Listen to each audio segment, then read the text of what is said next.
এই পথ যদি না শেষ হয় তবে কেমন হতো তুমি বলো তো। পথ শেষ হয়েছে অনেক বছর আগেই, তবে বাংলা চলচ্চিত্রের প্রতিটি পথে রয়েছে তার পদচিহ্ন।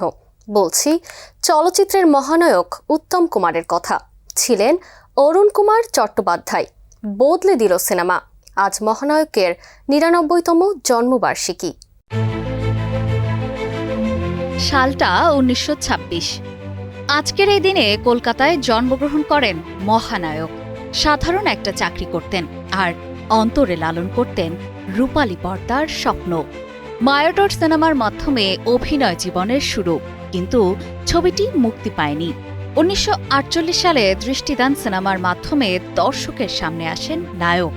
এরপর ধীরে ধীরে বাংলা সিনেমার দর্শকদের সবচেয়ে প্রিয় নায়কে পরিণত হন।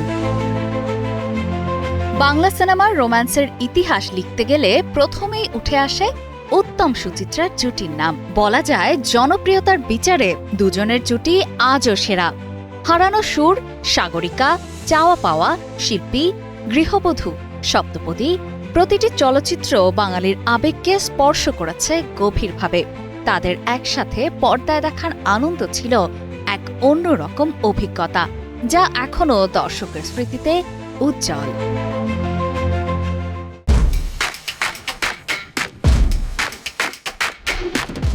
উত্তম কুমার শুধু রোম্যান্টিক নায়কই নন, ছিলেন বহুমুখী প্রতিভার অধিকারী।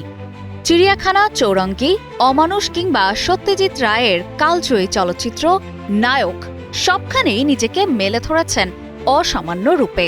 পাশাপাশি তিনি ছিলেন দক্ষ গায়ক, নৃত্যশিল্পী এবং প্রযোজকও। বাংলা সিনেমার সোনালী যুগে তিনি ছিলেন সবচেয়ে উজ্জ্বল নক্ষত্র। ১৯৮০ সালের ২৪ জুলাই মাত্র ৫৩ বছর বয়সে চলে যান না ফেরার দেশে। তবে সেই মায়াবী হাসি, সংলাপের জাদু আর অনবদ্য অভিনয় আজও কোটি দর্শকের হৃদয়ে বেঁচে আছে।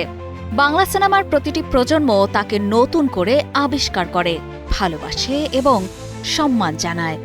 জন্মদিনে উত্তম কুমারকে শ্রদ্ধায় স্মরণ করছে লাখো ভক্ত। অপর্ণা বর্ষা, কালের কণ্ঠ।